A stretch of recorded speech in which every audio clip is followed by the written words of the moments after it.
मत्ती की अंजील उसका 28 बाब हम 18 आयत से पढ़ेंगे। यीशु ने पास आकर उनसे बातें की और कहा कि आसमान और जमीन का कुल अख्तियार मुझे दिया गया है। बस तुम जाकर सब कौमों को शागिर्द बनाओ और उनको बाप और बेटे और रूह कुदस के नाम से बपतिस्मा दो और उनको ये तालीम दो कि उन सब बातों पर अमल करें जिनका मैंने तुमको हुक्म दिया। और देखो, मैं दुनिया के आखिर तक हमेशा तुम्हारे साथ हूँ। आमीन आमीन। आज का जो कलाम का कुछ हिस्सा हमने मुकद्दस मत्ती की अंजील उसका 28 बाब और 18 आयत से पढ़ा है। हम कुछ देर इस पर गौर करेंगे कि खुदा हमसे क्या बात करना चाह रहा है। मैं इसको दोबारा पढ़कर जोरदार आवाज में आपको सुनाऊंगा कि क्या लिखा है। यीशु ने पास आकर उनसे बातें की और कहा कि आसमान और जमीन का कुल अख्तियार मुझे दिया गया है। बस तुम जाकर सब कौमों को शागिर्द बनाओ, उनको बाप और बेटे और रूह कुदस के नाम से बपतिस्मा दो। पाक कलाम के पढ़े और जो नाम की खास बरकत हो।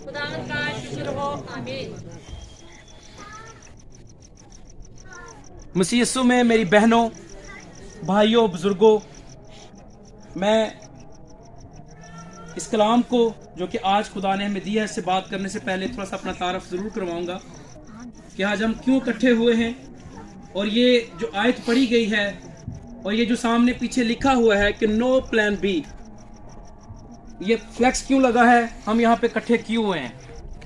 मेरा नाम अलमास है, डॉक्टर अलमास। कुछ लोग मुझे जानते हैं और कुछ लोग जो हैं मुझसे वाकिफ भी हैं। डॉक्टर फ्रांसिस हम बैठे हुए हैं, मेरे बड़े अच्छे दोस्त।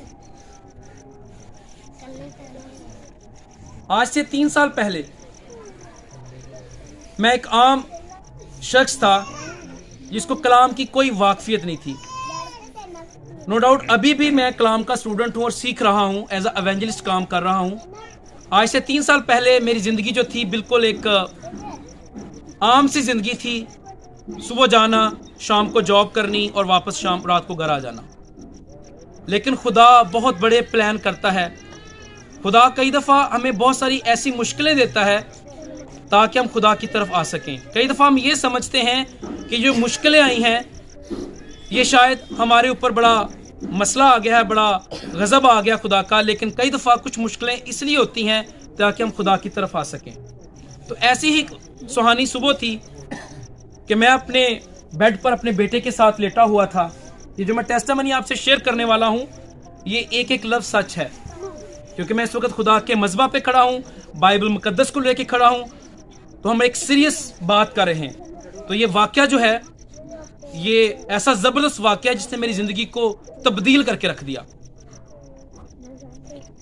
तो ऐसे ही सुबह थी, मैं अपने बेटे अरुण के साथ लेटा हुआ था। सुबह का वक़्त था और क्या हुआ कि मेरे बेटे जो मेरी वाइफ है मरियम, उसने उसको उठाने के लिए हिलाया तो उसने उठने से इनकार किया कि मेरी टांगें नहीं काम कर रही। मैं समझा कि बच्चे जैसे नखरा करते हैं कि ये स्कूल जाने का इरादा नहीं रखता तो वो शायद कोई नखरा शखरा कर रहा है। मैंने भी उसको हिलाया, मैंने कहा यार उठो, तुम्हें स्कूल जाना है। पासा भी मौजूद है यहाँ पे, हम इनको वेलकम करते हैं। और हुआ ये पासा के जैसे ही मैं उसको मैंने हिलाया और वो बच्चा कहता कि पापा मेरी टांगे नहीं काम कर रही। मैं बड़ा परेशान हो गया क्योंकि मेरा मेडिकल फील्ड से तल्लक है। मैं थोड़ी देर बाद परेशान हो गया और मैंने जब उसको हिलाया जलाया तो मुझे ऐसे लगा जैसे इसको पोलियो का इसके ऊपर अटैक हो गया, क्योंकि टांगे बिल्कुल जैसे काम नहीं कर रही। खैर जैसे सुबह हुई मैं उसको एक डॉक्टर दोस्त के पास ले गया। डॉक्टर ने उसको इंजेक्शन लगाया और बारिश बाहर हल्की हल्की हो रही थी और दोबारा मैं घर आ गया। लेकिन मैं सेटिस्फाइड नहीं हुआ क्योंकि मैं कुछ और जानता हूँ मेडिकल की। और फिर ये हुआ कि मैंने उसके कुछ टेस्ट करवाए और एक टेस्ट है सीके लेवल्स जिसको दिल के एंजाइम्स कहते हैं। जब हमने टेस्ट करवाया तो जो टेस्ट था वो 5000 टेस्ट आया, जो कि नॉर्मल वैल्यू थी 118 120। मैं बहुत घबरा गया, इतना घबरा गया कि मेरे हाथ पांव फूल गए। उसकी वजह ये थी कि बच्चे का टेस्ट जो है 120 की जगह पे कितना आ रहा है बाजी? 5000। जैसे किसी की शुगर होती है नॉर्मल 140, तो उसका जो टेस्ट था वो 5000 पे था मेरे बच्चे का। अरुण आप सामने आ सकते हैं?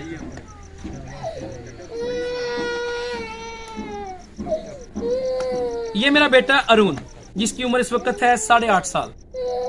ये आज से 3 साल पहले का वाकई नहीं, 5.5 साल इसकी एज थी। तो जब हमने टेस्ट करवाए तो सीके लेवल्स कितने आए? 5000। मैं बड़ा घबरा गया, रोना शुरू कर दिया, परेशानी के आलम में, क्योंकि डॉक्टर ने कहा किसी वक्त भी इसको दिल का अटैक हो सकता है, तो इसकी जान जा सकती है। मेरी बहनों भाइयों, जब as a father, as a बाप हम अपने बच्चों के बारे में सोचते हैं तो घबरा जाते हैं। तो आज का जो कलाम है मैं उसकी तरफ भी आऊंगा, लेकिन ये टेस्टामनी इसको रिलेट करूंगा कि क्यों मुझे तकलीफ हुई और क्यों मैं आज के आपके दरमियान मौजूद हूं। फिर क्या हुआ कि डॉक्टर्स जो थे एज यूजुअल उन्हें परेशान कर दिया कि ये स्टीरॉइड्स पे जाएगा। स्टीरॉइड एक ऐसी दवाई होती है जो लग जाती है तो लग जाती है, बंदे को अंदर से खोखला कर देती है। डॉक्टर ने कहा 3-4 साल तो ये दवाइयों पे जिंदा रहेगा। लेकिन क्योंकि मेरे जो वालिद साहब है उनका तल्लक, हम कैथोलिक फैमिली से तल्लक हैं, 50-55 साल उन्होंने बड़ी खिदमत की, तो हम खुदा के साथ शुरू से जुड़े हुए हैं।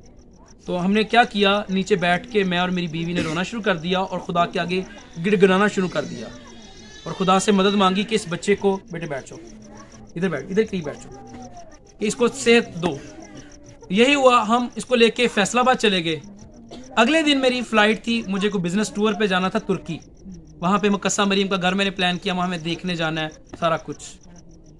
तो डॉक्टर्स ने कहा जी आप इसको 2-3 दिन के लिए एडमिट कर दें। मैं टिकट परचेज कर चुका था, सब कुछ हो चुका था।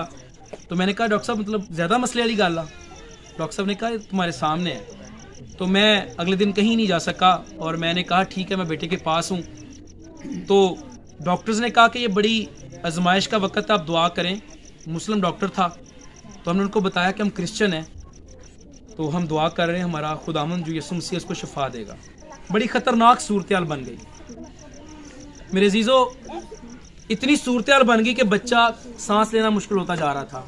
लेकिन उसी वक्त हमने जो ट्रस्ट हॉस्पिटल था लारियडा में, वहाँ पे हमने फर्श पे बैठ के दुआ की, अपने हाथ खुदा की तरफ खड़े किए और हमने उसी वक्त वादा किया कि खुदावंद मैं और मेरी बीवी जो है अपनी ज़िंदगी तुझे सौंपते हैं और हम इस बच्चे को और अपने आप को तेरे सुपुर्द करते हैं, हम तेरी कलाम को फैलाया करेंगे। उसी वक्त हमने वादा कर लिया हम तेरे मुबश्शिर बनेंगे, हम एवेंजलिस्ट बनेंगे। हमें कुछ नहीं पता था कि पास्टर क्या है, एवेंजलिस्ट क्या है और खुदा का खादम क्या है। बस मैंने ये देखा था कि पास बाबूजी होते हैं, वो खुदा के घरों में जाते हैं, बड़ी मुश्किल ज़िंदगी है इनकी। मैं इससे पहले बहुत ज़्यादा पास्टरों को लाइक नहीं करता था, बड़ा औखा काम आ, लोग दरवाज़ा नहीं खोल देना वास्ते, बेचारे कितना मुश्किल, सुबह 5 बजे निकलते ने, रात आंदे ने, बड़ा मुश्किल काम से। लेकिन खुदा ने मुझे यहाँ से पकड़ा और मुझे ले आया क्योंकि मैंने वादा कर लिया। और मैं आपको बताना चाहता हूँ कि अगले 3 दिनों बाद जब हम के सोच रहे थे इसको स्टीरॉइड पे ले जाएं, आगे ले जाएं, तो 3 बाद जब रिपोर्ट आई तो रिपोर्ट कितनी थी? 118। हालेलुया। रिपोर्ट ड्रास्टिकली नीचे आई, इतनी तेजी से कि डॉक्टर भी परेशान हो गए। वो जो डॉक्टर प्रोफेसर से मुझे अंदर बुलाया, कहता भाई मतलब आप लोगों ने क्या किया है, हमें मजीद टेस्ट करने की ज़रूरत है। और मुझे लाहौर से जब कॉल आई शौकत खानम से, उन्होंने कहा बच्चे का टेस्ट 118 है तो 5000 था, तो हम इसका दोबारा टेस्ट करना चाहते हैं क्योंकि यहाँ ब्लड में मसला है, क्योंकि इस मर्ज में इतनी जल्दी चीज़ें नीचे नहीं आती। तो मैंने कहा 10 दफ़ा करवा लें। और मैं जज्बात पे ही फ़ोन के ऊपर बता रहा था कि मुझे मेरे बेटे को यीशु ने ठीक कर दिया है। तो सारा जलाल यीशु नासरी के लिए है। और तब से लेके ये बच्चा आज आपके सामने। कुछ दिन गुजरे, हमने क्या किया कि जो मौजूदा चर्च था कैथोलिक का, हमने उसको साफ किया। वहाँ पे कभी किसी ने नमाज नहीं पढ़ी थी, कुछ नहीं किया था क्योंकि वो बंद था। असगर कॉलोनी गोजरा वहाँ का चर्च, मेरे घर के बैक साइड पे। मैं और मेरी वाइफ गए, हमने उसकी सफाई की, हमने वहाँ पे जाके जो कर सकते थे, हमने वहाँ पे अच्छा स्पीकर लगवाया, हमने वहाँ पे जो कारपेट था उसको बिछाया जो हम कर सकते थे, और हमने सुबह अजान होने से पहले चर्च लगाना शुरू कर दिया।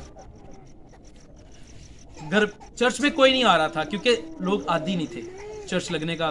फादर की कोशिश होती थी कि मेन चर्च में जाओ क्योंकि वहाँ पे ज़ाहिर है हदिया बड़ा ज़रूरी चीज़ है। खैर हमने शुरू कर दिया, आहिस्ता आहिस्ता चर्च भरना शुरू हो गया।